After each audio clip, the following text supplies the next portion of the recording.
ఎవరి స్పీచ్ కోసం ఎదురు చూపులు? ఎవరి కోసం? ఎవరి కోసం? మండు టెండలో మధ్యాహ్నం 2 గంటలకొచ్చారు. మంచు కురుస్తున్న 8 గంటలైనా ఒక్కరంటే ఒక్కరు కూడా కదలకుండా కూర్చున్నారు.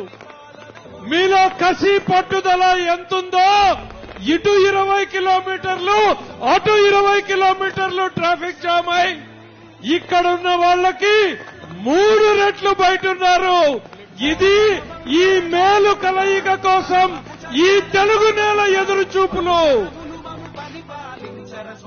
చితికిన రాష్ట్ర చరిత్రను మార్చేందుకు, చెదిరిన బతుకుల తలరాతను తీర్చిదిద్దేందుకు కంకణబద్ధుడైన నాయకుడతడు.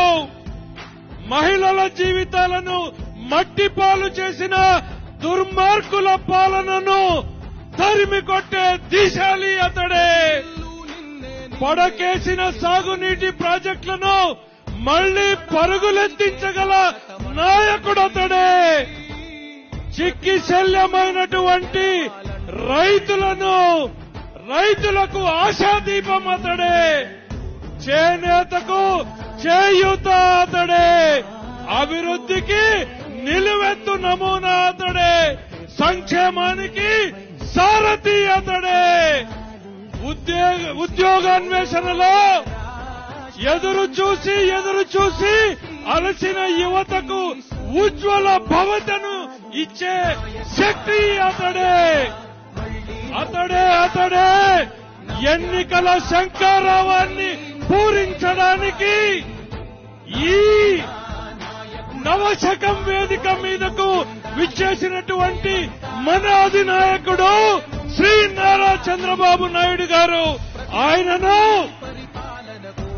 ఈ నవశకం వేదిక సగౌరవంగా ఆహ్వానిస్తోంది.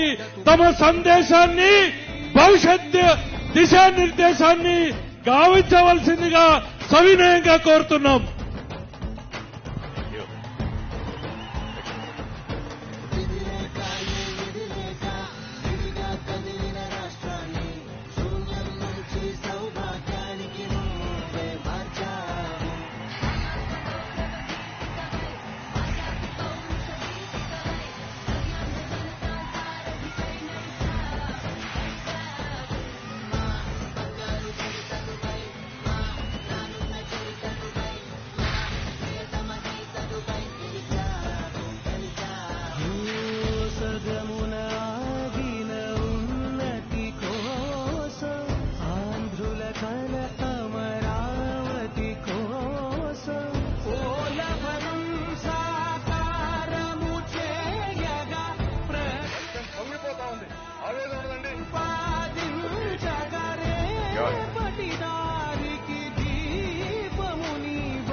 Listen.